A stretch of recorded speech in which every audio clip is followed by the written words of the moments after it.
पाकिस्तान की जानिब से एक नाकिस तरीन परफॉर्मेंस दी गई है इस टेस्ट मैच के अंदर। अगर आप इस टेस्ट मैच के ओवरऑल पाकिस्तान की बैटिंग देखें तो पाकिस्तान की बैटिंग ने नहायत ही मायूस किया है।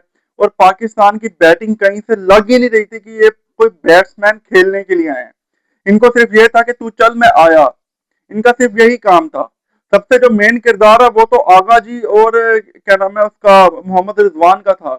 आगा जी इस टाइम पे वाइस कैप्टन है टीम के। आगा जी आपने क्या किया है? पहली इनिंग में आपने 20 रन बनाए और वो भी कोई 70-80 बॉल्स के ऊपर।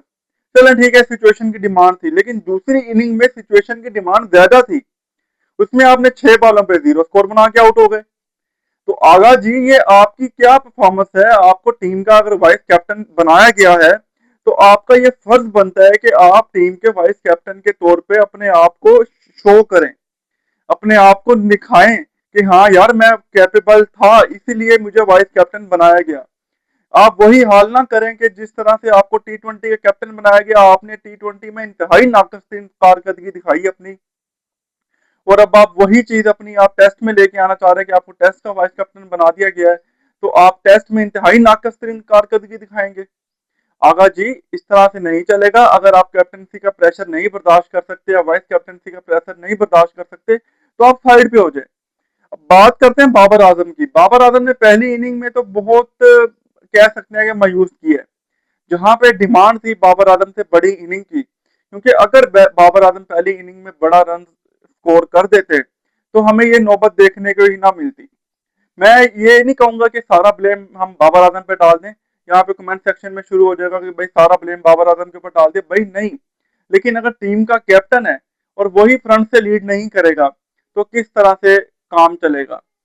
बेशक सेकंड इनिंग में बाबर आजम एंड तक खड़ा रहा, जिसके वन डाउन आया और आखिरी खिलाड़ी आउट हो गया, लेकिन बाबर आजम आउट नहीं हुआ। लेकिन बात यह है कि यार ये चीज हमें डिमांड थी फर्स्ट इनिंग के अंदर। आपको फर्स्ट इनिंग में इस तरह से संभल के खेलना चाहिए था। हालांकि फर्स्ट इनिंग में इतनी मुश्किल बैटिंग विकेट नहीं थी जितनी फोर्थ इनिंग में बन गई थी। वो पिच जितनी मुश्किल फोर्थ इनिंग में होगी तो उतनी पहली इनिंग में नहीं थी। तो यहाँ पे बाबर आजम को जिम्मेदारी का मुजाहरा करना चाहिए था, जहां पे बाबर आजम ने बिल्कुल भी जिम्मेदारी का मुजाहरा नहीं किया और 23 रन बना के पहली इनिंग में आउट हो गए थे। ऊपर से अगर देखा जाए तो अजान अवैस अभी नया बच्चा है, नया खिलाड़ी है, तो उसको हम ज्यादा कुछ कह नहीं सकते। लेकिन अजान अवैस के लिए ये सीखने का लम्हा है। अगर पहले टेस्ट में उससे परफॉर्म नहीं हुआ तो दूसरे टेस्ट में उसके लिए लाजिम है या तो वो ड्रॉप हो जाएगा, मुझे ऐसा लग रहा है, क्योंकि अब्दुल्ला शफीक ट्रेवल करके पहुंच गया है वेस्ट इंडीज। तो अब्दुल्ला शफीक उसकी जगह पे मुझे खेलता हुआ नजर आ रहा है।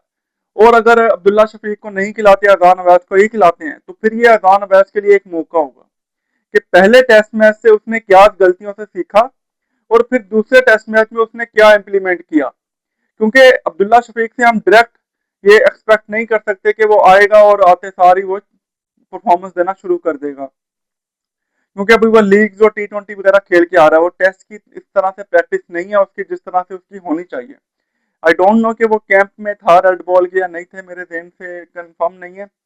तो बात यह है कि यहाँ पे अब्दुल्ला शफीक को भी कुछ जिम्मेदारी का मुजाहरा करना पड़ेगा अगर अब्दुल्ला शफीक को दूसरे टेस्ट मैच में मौका मिलता है।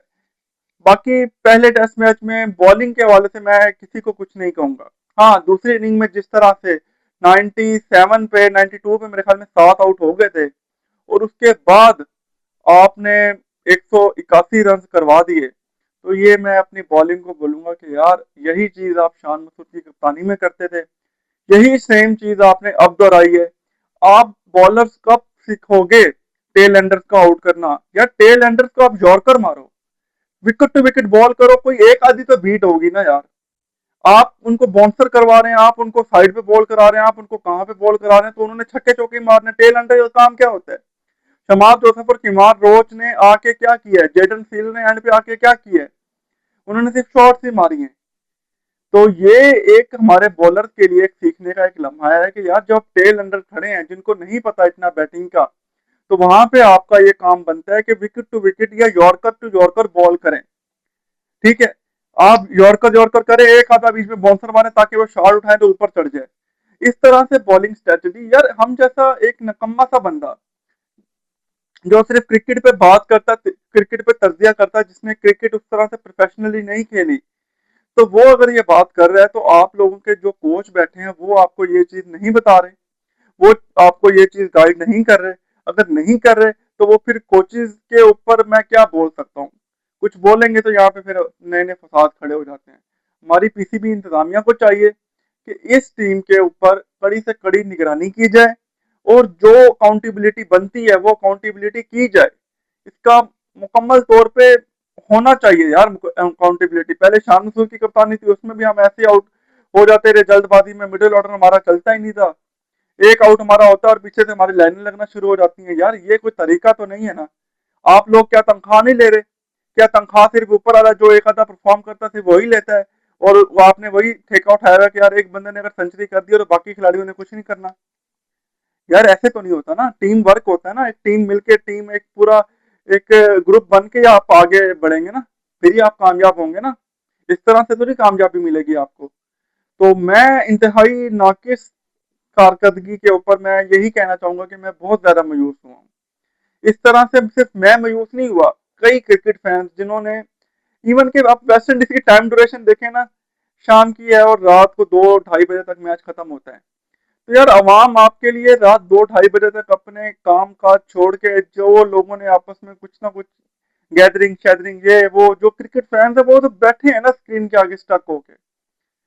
तो यार उनका थोड़ा ख्याल कर लें कि वो आपके एक लॉयल फैन है, वो आपको देखना चाहते हैं, वो पाकिस्तान को जीतता हुआ देखना चाहते हैं, वो पाकिस्तान को प्राउड देखना चाहते हैं, वो पाकिस्तान को उभरता हुआ देखना चाहते हैं। और आज हमारी अगर पाकिस्तान टीम अच्छा परफॉर्म करेगी, पूरी दुनिया में पाकिस्तान का एक नाम होगा, पाकिस्तान की एक पहचान होगी। तो यार आप अगर इस तरह की परफॉर्मेंस देंगे, आप अगर वेस्ट इंडीज से नहीं जीत सकते टेस्ट मैच, तो आगे इंग्लैंड के साथ आपके 3 टेस्ट मैचेस हैं, हम कैसे उम्मीद लगा लें कि आप इंग्लैंड में जाके इंग्लैंड को टफ टाइम देंगे? वहां पे भी सेम यही पिचेस होंगी, बाउंसी पिचेस होती हैं, वहां पे फास्ट पिचेस होती हैं। तो हम किस तरह से एक्सपेक्ट कर लें? तो मेरा ये आला हुकाम से दरखास्त है कि इस टीम के ऊपर थोड़ी सी सख्ती की जरूरत है, और जो कोचेज हमारे बैठे हैं उनको कुछ ना कुछ समझाने की जरूरत है कि यार आप लोग क्या कर रहे हैं, बॉलर के हवाले से खास तौर पे, कि आपसे टेल एंडर्स आउट नहीं हो रहे, ये ऐसे नहीं चलता। तो इस चीज के ऊपर खास तौर पर नजरसानी करनी पड़ेगी। अगर नहीं करेंगे तो इसी तरह से हमारी जो क्रिकेट है वो बदहाली की तरफ जाती रहेगी।